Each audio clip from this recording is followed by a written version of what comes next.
పేరులోనే అంతా ఉంది. మామూలుగా పేరులో ఏముంది అంటాం. కానీ ఇక్కడ పేరులోనే అంతా ఉంది.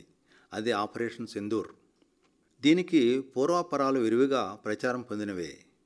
అవి ఏమిటంటే కాశ్మీరీ అందాలను కుటుంబ సభ్యులతో కలిసి తిలకించి పులకించాలని దేశ ప్రజలు ఆశించడంలో ఏమాత్రం తప్పులేదు.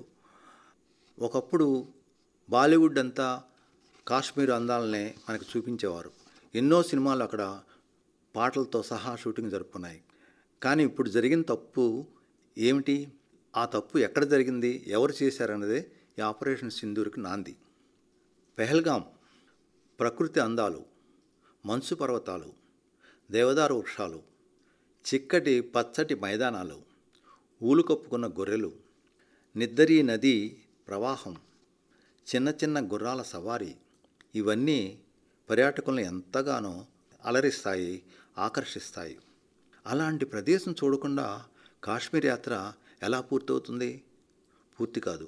ఆ రోజు కూడా యాత్రికులతో సందడిగా ఉన్న ఆ మైదానాన్ని రక్తంతో తడిపాయి ఉగ్రవాదుల కాల్పులు. మైదానం అంతా రక్తసిక్తం అయిపోయింది. అందులో కొత్త దంపతులున్నారు, చిన్నపిల్లలున్నారు, అమాయకులైన పెద్దవారు ఉన్నారు, కుటుంబ సభ్యులు ఉన్నారు. చాలామంది అమాయకులు ప్రాణాలు కోల్పోయారు.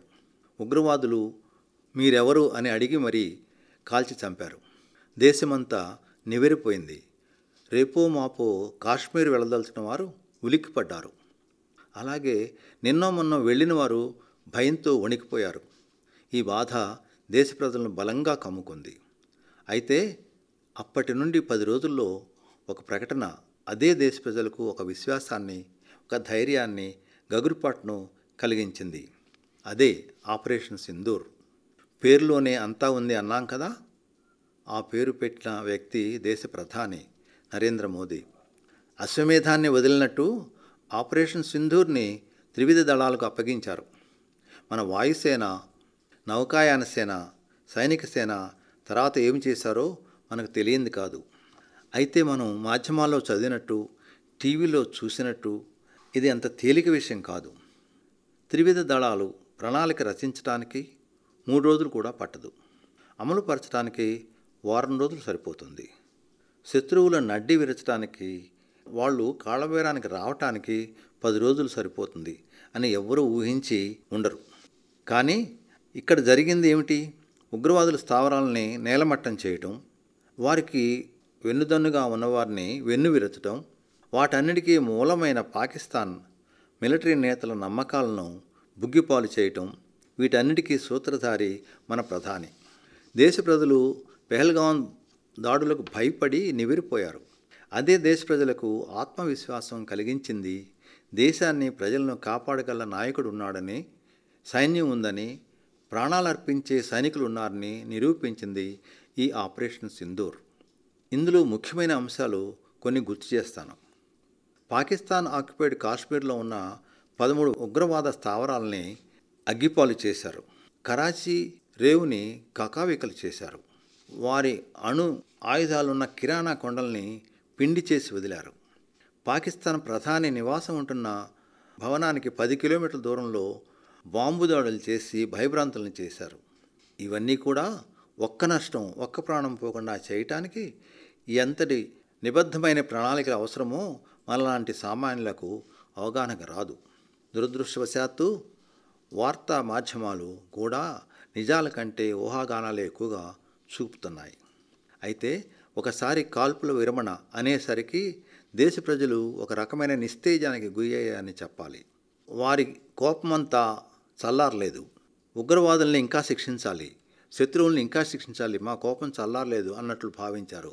కానీ తర్వాత రోజుల్లో ప్రధాని చేసిన ప్రసంగాలు విని, వివరణలు విని వారి కోపం మెల్లగా చల్లారిపోయింది. శత్రువు కాళ్లబేరానికి వచ్చినట్లు తెలిసి తమను తాము సముదాయించుకున్నారు. అయితే ఆపరేషన్ సింధూర్ ఇక్కడితో ఆగిపోలేదు. ఇది ఉగ్రవాదులకు, వారిని ప్రోత్సహించే దేశానికి ఒక్కరోజు హెచ్చరిక కాదు.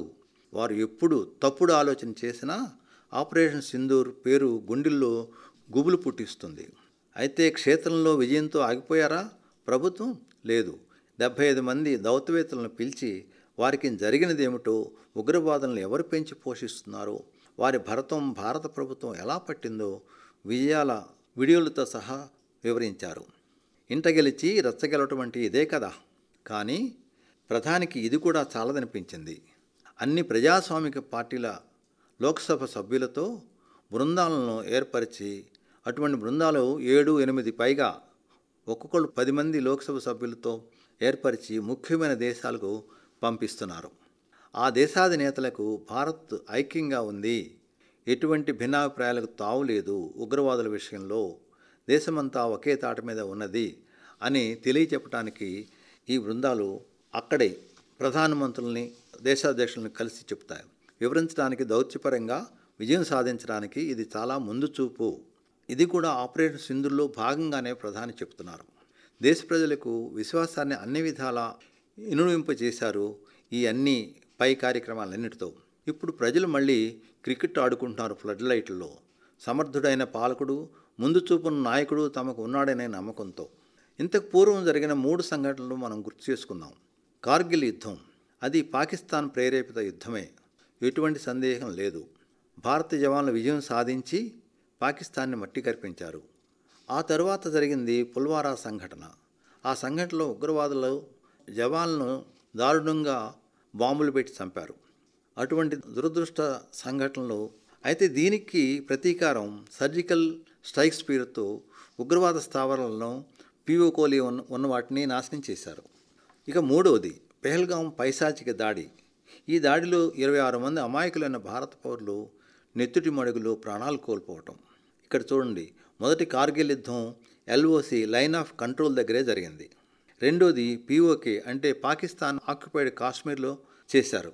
రెండోది అంటే ఈ సర్జికల్ స్ట్రైక్స్ అన్ని పాకిస్తాన్ ఆక్యుపైడ్ కాశ్మీర్లో ఉన్న ఉగ్రవాద స్థావరాల మీద చేశారు.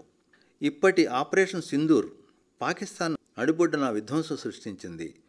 ఎందుకంటే ఉగ్రవాదులకు పాకిస్తాన్ వెన్నుదన్నుగా నిలబడిందని వారిని శిక్షించారు. ఎట్లా? పాకిస్తాన్ ప్రధానమంత్రి ఇంటి దగ్గరలో కిరాణా కొండల్ని పిండి చేయటంలో, తర్వాత వారి కరాచీ రేవును కకావికలు చేయటంలో వారు విధ్వంసం సృష్టించారు. ఎప్పుడు ఏది అవసరమో అలాగే బుద్ధి చెప్తున్నారు. అయితే మూర్ఖి మనసు రంజింపు చేయటం చాలా కష్టం కదా.